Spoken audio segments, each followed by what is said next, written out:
where are we in the queue, for example, for the flying service? So Kirsten's developed a pretty good relationship with those people, and they've done a good job for us in the past. And basically what it came down to was two things. The FAA, you have to have FAA clearances. I don't, you could call it a permit, I guess, if you want, but for whatever reason, yet we have to get clearance from the FAA because we're really close to here.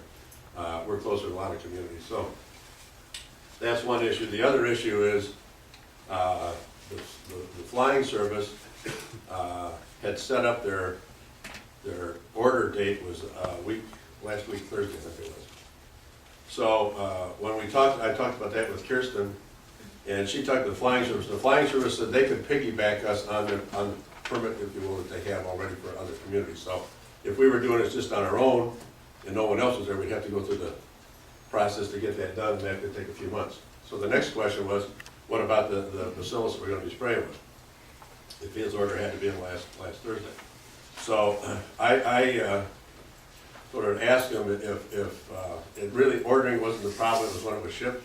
So I said, if the shipping's reasonable, Riverwoods will pay the shipping for their own product.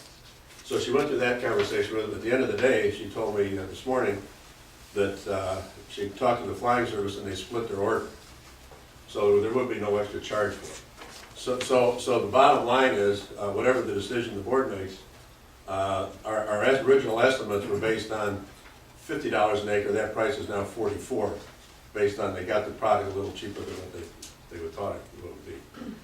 The area that we had indicated at the second meeting for the hot spots to spray, it's basically 400 acres, and it was so it was $40,000 to do that. The same 40 acres today is $35,200, I think it was. So that's kind of the history where we got to. So those are the numbers we're dealing with. Those are the realities of, we can still do this if we choose to do this. Either way, we're still going to do the monitoring and those kind of things. That's kind of how we got to where we're at today. Okay, let me just piggyback from that. It's on the agenda, so I'm just going to bring it up for old business and bring it up at this point. I got a number of emails, phone calls. There was a meeting by RAPC a couple of weeks ago, and a lot of people got really excited about that meeting. And I had said, let's pick it up again because I think we should. Was quite concerned, and we're at this point. I did talk to Chuck, and he did call the flying service. I got a memo from Lincolnshire. Lincolnshire is doing 670 acres. 670 acres in their village. And again, when a number of our residents sent me email asking me to reconsider, that's when I'm bringing it up again. Comments from the board? I'm ready to reintroduce my motion. Well, then let's see if there's any more discussion before we bring it up as a motion. Well, we're gonna have discussion anyway. Actually, she should probably bring the motion up. You're right. Let's bring the motion up. Reintroduce my motion that we spray the most heavily affected areas of the village for gypsy moths. For 40 acres. 40 seconds. 40 acres. 400 acres. 400. Oh, I'm sorry, 400 acres. At a cost of 35,200. $35,200. And that's the green Those are the area green. Correct. represented on this map. Right. Question, sir. In order to wait for Ryerson having an objection to spraying, will they object? Even if we pay for it. Pardon? Even if we pay for it. That's what I'm asking. Yeah. I understand that, but what's the reason for that objection?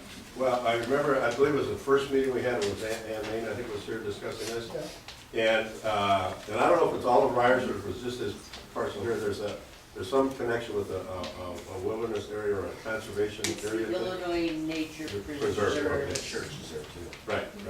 Okay, so I think it's there's a basis there for an ecological concern. Now, what we spray with is a naturally occurring bacillus. So years ago, they used to spray with 7, but they don't do that anymore.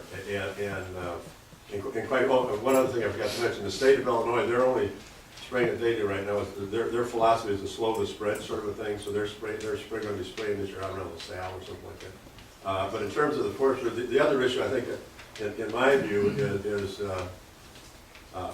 I would suspect, and this is just my own personal thought, is that once the Forest Service would open that box, they probably have some significant pressure to spray a lot of their properties. So I think there's a lot of reasons to do it, but they'd have to answer that question exactly, but that's the response we got, because I thought it was within my responsibility to suggest that, you know, obviously you don't have to prove the money, but to make the offer, the weed spray at 500-foot buffer, but that would work. I guess what I'm getting at is if Lincolnshire is going to spray, and I don't know which 660 acres they're doing.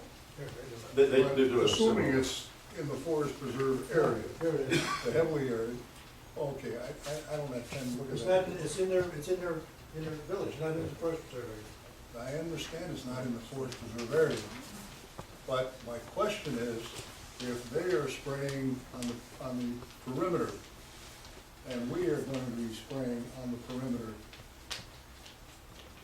would they really have a problem with those planes, either accidentally or otherwise, hitting a few sprays Bill. into that area? And secondly, can we do the same thing, or will we consider the same thing with Cook County? I don't know what their position is. I didn't talk to, we didn't talk to them, I don't know what their position is. I know that we're, you know, it's logical to assume we're getting something there, but what really struck me was, last year you could drive down Lake Crook Road in the dark and see the trees that were defoliated. So it was really pretty heavy. So, I mean, we could explore that too, that's not a problem. My fallback position on that was, I was looking at a 500-foot buffer, you know, so I think the suggestion that we have to establish a buffer, and we have to do it in the village, and we have to spray that particular buffer every year as part of the program, I think that's a pretty reasonable approach. It's not gonna make it, you know, the total problem go away, but again, it's consistent with the management philosophy of let's knock the bumps down in the population. You know. If you saw that map that the RPC meeting, people showed, it showed a very clear line. You saw that. Yeah. And it showed a very clear line where they sprayed and didn't spray. Mhm. It was like across the street. Mhm. And if we could do a piece of Ryerson, and Lincolnshire does a piece of Ryerson, at our expense, I think it would probably go a long way to alleviate or minimize Can I answer the that? problem. Yeah, sure, yeah. What Ann May said when she was here with regard to spraying the forest preserve was twofold. One is that as a licensed Illinois nature preserve, it has to be authorized by the state of Illinois, and they do not authorize spraying in any of their preserves. And secondly, because the spray, the bacillus destroys all Lepidoptera, they would not consider spraying, nor do they want anybody spraying in their forest preserve. Those were their two issues. What's Lepidoptera? That's all butterflies. Butterflies.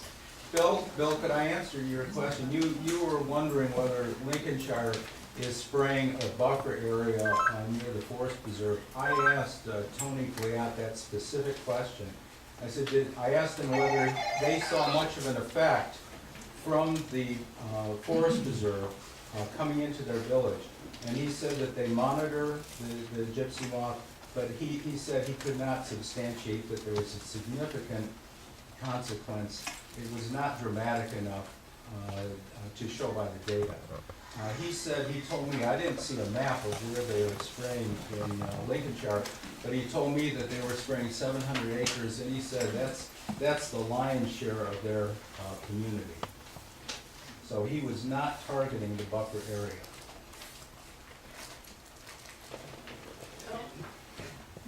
I'm on the other side of the flower, so you probably can't see me. Sure. Chuck, would you, I suspect there are several people here who are interested in this topic, so, and you and I have talked about this, but would you explain how the management system works and how you go about determining hotspots and why you would or would not spray the whole village other than cost?